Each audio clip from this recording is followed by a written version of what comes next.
Hi weavers, welcome to our channel just imagine novels. ఈరోజు మన కథ వంశీమోహన ఎపిసోడ్ 61.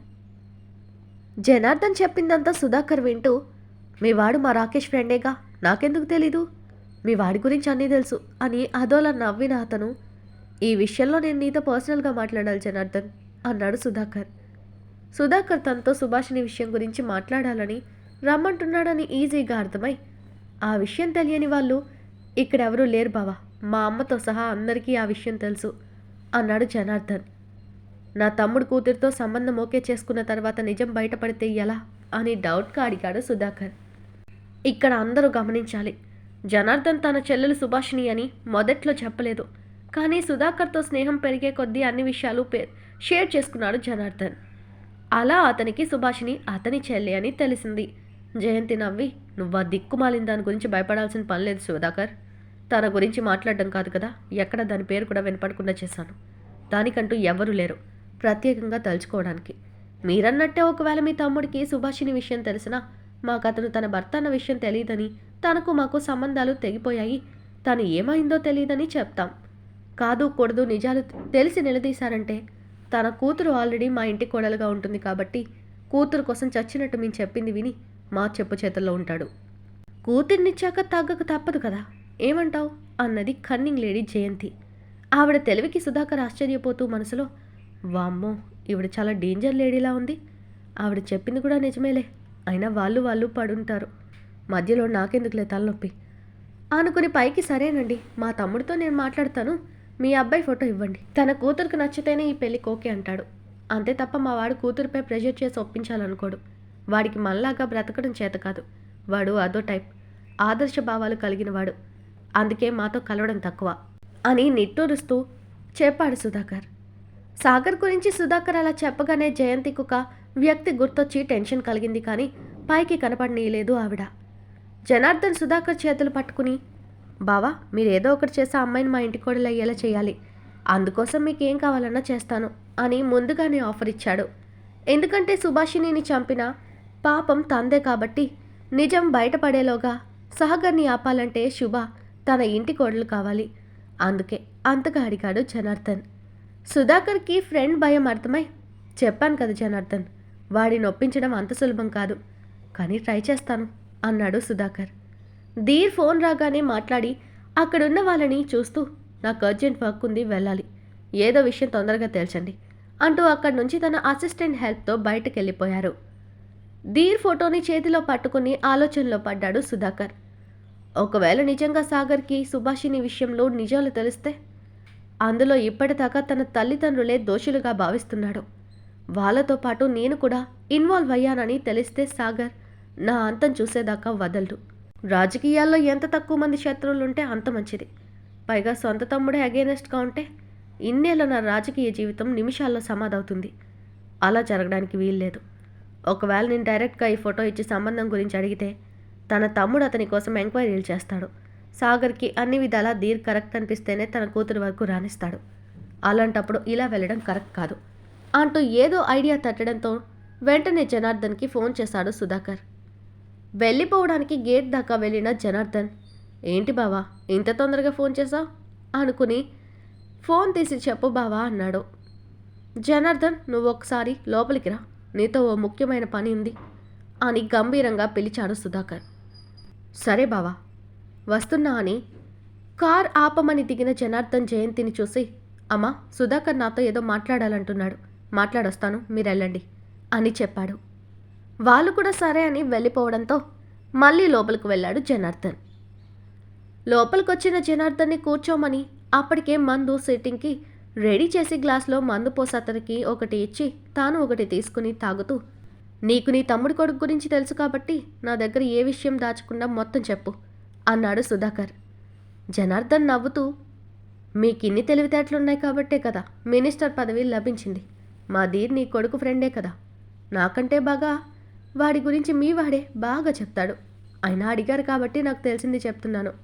ధీర్ గురించి ఒక్క మాటలో చెప్పాలంటే వాడొక రకమైన సైకో, వాడు కావాలనుకున్నది దొరక్కపోతే ఎందాకైనా పోతాడు, ఏమైనా చేయగలడు, ఆడది వాడికి ఒక ఆట బొమ్మ, కానీ మీ అమ్మాయిని ఇంత పద్ధతిగా పెళ్లి చేసుకోవాలనుకుంటున్నాడు కాబట్టి ఇక్కడి దాకా పంపించాడు, లేకపోతే ఆ పిల్లని ఎత్తుకుపోవడం వాడికి నిమిషాల్లో పని అని వంకరగా నవ్వాడు జనార్దన్. సుధాకర్ ఆశ్చర్యపోతూ, ఏంటి ఇలాంటి లక్షణాలున్నాయా మీ వాడిలో అంటూ ఒక్క నిమిషం అమాయకమైన శుభ ఫేస్ గుర్తుకు రాగానే తాను తప్పు చేస్తున్నాడేమో అనిపించింది. కానీ స్వార్థం మనిషిని ఎందాకైనా తీసుకెళ్తుందన్నట్టు సుధాకర్కి జనార్దన్ ఇచ్చిన ఆఫర్ పాపపుణ్యాలను పక్కన పెట్టేలా చేస్తుంది. అతను ఆలోచనల్లో ఉండగానే, మీరేం ఆలోచిస్తున్నారో నాకు అర్థమైంది బావా. కానీ ఇప్పుడు ఆ సుభాషిణిని చంపితే నాకు మీ నాన్నగారు కొంత అమౌంట్ ఇచ్చారు. ఇప్పుడు మీరు నాకు ఈ ఫేవర్ చేస్తే మీ తమ్ముడి నుండి వచ్చే ఆస్తుల్లో సగభావం వాటా మీకే ఇస్తాము అన్నాడు జనార్దన్. ఇప్పటికే సాగర్కి వేద ద్వారా వచ్చిన ఆస్తికి 4 పెంచి తన తమ్ముడు తనతో ఈక్వల్గా ఆస్తులు కలిగి ఉండడం లోపల కుళ్ళుగానే ఉంది సుధాకర్కి. ఇప్పుడు తమ్ముడికి సగం ఆస్తి తనకు లభిస్తుంది అనగానే సంతోషంగా మరో మాట మాట్లాడకుండా, సరే నేను చెప్పినట్టు చేస్తే మీకు కూడా ఈజీగా పని అవుతుంది, అందుకే నేను రమ్మన్నానన్నాడు సుధాకర్. ఏంటో చెప్పండి అంటూ ఆత్రంగా అడిగాడు జనార్దన్. క్రిష్ ఆఫీస్ నుంచి ఇంటికి రాగానే మోహన కిచెన్ నుండి చేసిన వంటల్ని తెచ్చి డైనింగ్ టేబుల్ మీద సర్దుతూ ఉంది మోహన. క్రిష్ రావడం చూసి, వచ్చావా కృష్ణ, వెళ్ళి ఫ్రెష్ అయ్యరా, డిన్నర్ చేద్దాం. ఈరోజు ఏంటో తొందరగా వచ్చేసామంది నవ్వుతూ. క్రిష్ మోహన దగ్గరకు వచ్చి ఆమె ఫేస్ని చేతిలోకి తీసుకుని, బయట ఎన్ని టెన్షన్స్ ఉన్నా నవ్వుతున్న నీ ఫేస్ చూడగానే అవన్నీ ఇట్టే ఎగిరిపోతే బంగారం. ఏమాయిందో నీ నవ్వులో అంటూ ఆమె నుదుటన ముద్దు పెట్టుకున్నాడు క్రిష్. ఏంటి రోజు బటర్ పూస్తున్నావు నాకు అని నవ్వుతూ అడిగింది మోహన అతన్ని. నీ అంటూ ఆమెని ఒక దెబ్బ వేసి, నిజం చెప్తే వెటకారం చేస్తావా అన్నాడు చిరుకోపంగా క్రిష్. ఉన్నమాటంటే ఉలికెక్కువ అంట. సరేలే వెళ్ళి స్నానం చేసరండి అంది మోహన మూతి తిప్పుతూ. ఇప్పుడు కాదే, నీకు తర్వాత చెప్తాను నీ పని అంటూ రూమ్కి వెళ్ళాడు స్నానం చేయడానికని క్రిష్. అతను స్నానం చేసి వచ్చేసరికి మోహన్ అతడి కోసం నైట్ డ్రెస్ తీసిపెట్టి కార్తీక్ మెడిసిన్స్ ఇవ్వడానికి ఆ రూమ్ నుండి వెళ్ళింది. టాబ్లెట్లు చూస్తున్న కార్తీక్ వికారంగా మొహం పెట్టుకుని, ఇంకా ఎన్ని రోజులు మింగాలక్క, అవి చూస్తేనే నాకు విరక్తి వస్తుంది అన్నాడు గారంగా కార్తీక్. అలా అనకూడదు తమ్ముడు, ఇంకా కొన్ని రోజులు వాడావంటే మళ్ళీ ఎప్పుడూ నీకే ప్రాబ్లం రాదు, నా బంగారం కదూ అంటూ వాడిని బుజ్జగించి టాబ్లెట్లు మింగించి పాలు తాగించింది మోహన.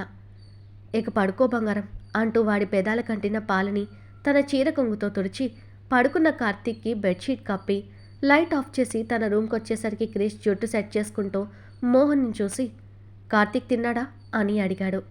హా తిన్నాడు కృష్ణ, ఇప్పుడే టాబ్లెట్లు కూడా ఇచ్చి పాలు తాగించొచ్చాను. వాడికి ఆ మందులు మింగాలంటే పాపం కష్టంగా ఉందంట అంది డల్గా మోహన. వాడు పూర్తిగా కోలుకోవాలంటే తప్పదు, ఈసారి చెకప్కి వెళ్ళొస్తే ఇంకా ఏ ప్రాబ్లం ఉండదనుకుంటున్నాను అన్నాడు క్రిష్. నేను ఒకసారి తాతగారిని చూడాలనుకుంటున్నాను కృష్ణ, హాస్పిటల్కి వెళ్ళినప్పుడు ఆయన వస్తే బాగుండు అంది మోహన. ఎందుకు, ఆయన ఉంటున్న అడ్రస్ నీకు తెలుసు కదా, నీకు అక్కడికి వెళ్ళడం ఇష్టమైతే డైరెక్ట్గా వాళ్ళ ఇంటికి వెళ్దాం అన్నాడు క్రిష్. వద్దు కృష్ణ, సుమతి అత్తయ్య అదొక రకమైన మనిషి, మనోహర్ కూడా మంచి మనిషి కాదు, ఎందుకులే అక్కడికి అంది మోహన. ఏడ్చాడు. నేనుండగా నిన్నెవరూ ఏమీ చేయలేరు, కానీ నీకు తాతగారిని చూడాలనిపిస్తుంది కదా, రేపు నేను తీసుకెళ్తాలే అన్నాడు కృష్ణ. సరే కానీ చందు లడ్డూలు తిన్నదా అని చెల్లి గురించి అడిగింది మోహన.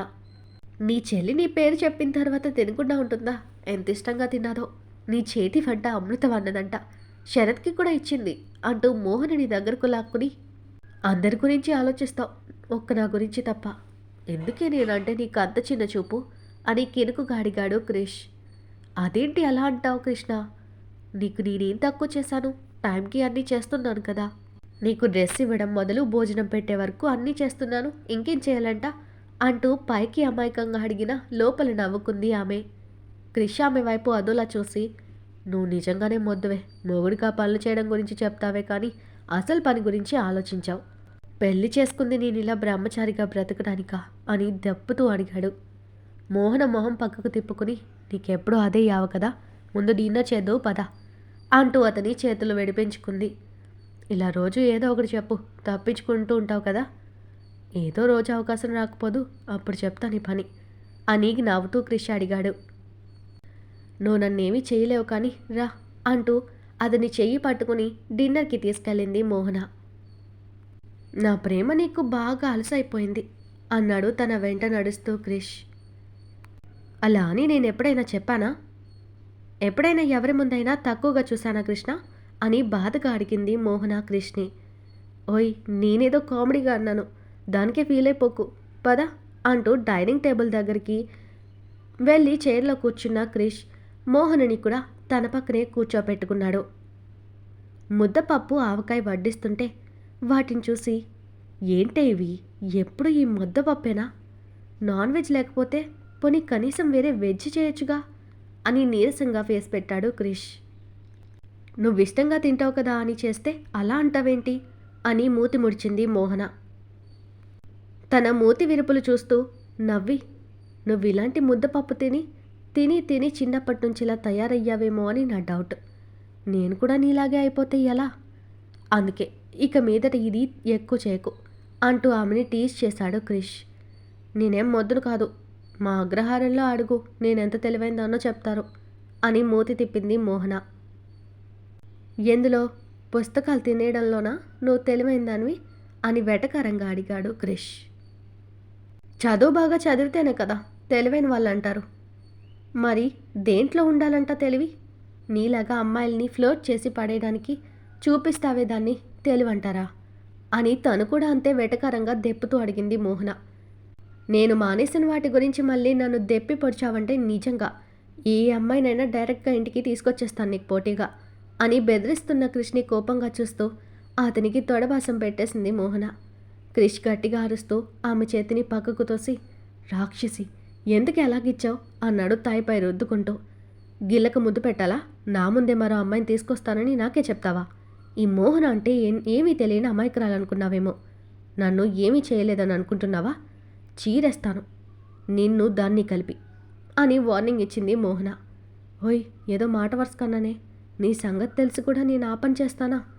అయినా నేను చూసిన తర్వాత నాకు మరో అమ్మాయిని చూడటానికి మనసు కళ్ళు రెండూ ఒప్పుకోవు అంటూ ప్రేమగా ఆమె చెంప నిమురుతూ, ఊరికే సరదాగా అన్నాను, మొహం అలా మండించుకోక అన్నాడు క్రిష్ నవ్వుతూ.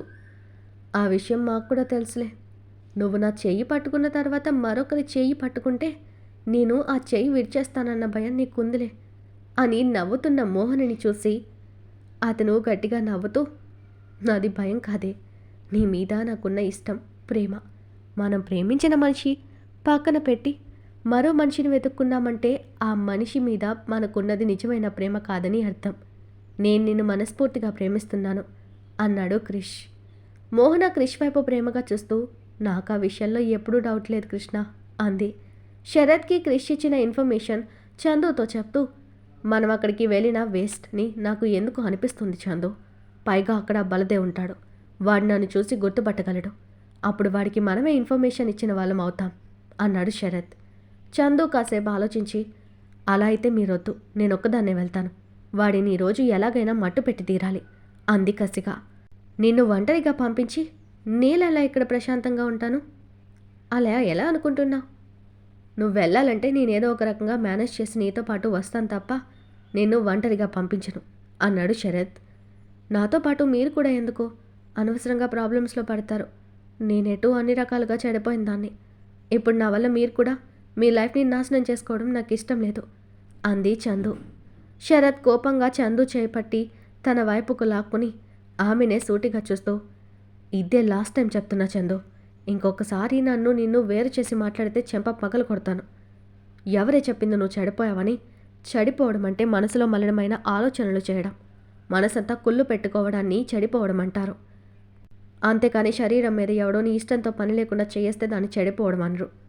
నువ్వు ముందు ఇలాంటి చెత్త ఆలోచనలు మనసులోంచి తీసేయ్. నువ్వెక్కడా చెడిపోలేదు. నీ మీద చేతులు వేసిన వెధవలే అన్ని రకాలుగా కుళ్ళిపోయిన వాళ్ళు. నువ్వు కడిగిన ముత్యానివి. బురదలో ఉన్న కమలానికి ఎలా ఆ బురద అంటదో నువ్వు కూడా అంతే. ఇప్పుడు నువ్వు చేస్తున్నది శత్రు సంహారమే కానీ పాపం కాదు. అలాంటి నీచులు ఈ భూమి మీద బతకడానికి వీలు లేదు. వాళ్ళని చంపుతున్న నువ్వు ఆదిశక్తి అంశవి అని అనిపించుకున్నావు తప్ప నేరం చేస్తున్నావని కాదు అన్నాడు శరత్. తన మనసుని ఎప్పుడు కట్టడి చేసుకుంటూ ఎప్పటికప్పుడు శరత్ నుంచి డైవర్ట్ చేసుకుంటుంది చందు. అతడు తన మీద చూపిస్తున్న కొండంత ప్రేమని ఎలా పక్కకు తోయాలో తెలియడం లేదు. ఒక్క నిమిషం మనసు చలించినా తనని ప్రేమించిన పాపానికి అతనికి కూడా శిక్ష పడకూడదని తన మనసుని కఠినంగా మార్చుకున్న చంద్రిక కోపంగా, మీకెన్నిసార్లు చెప్పాలి? నాకు ఇలాంటి ఉద్దేశం లేదు. ఎప్పటికీ నువ్వు నేను ఒకటి కాలేం అంది విసురుగా.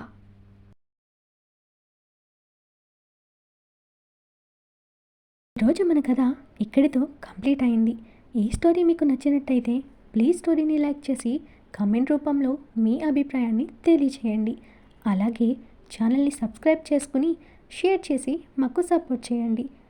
నెక్స్ట్ అప్డేట్తో మళ్ళీ కలుద్దాం. అంతవరకు బాయ్.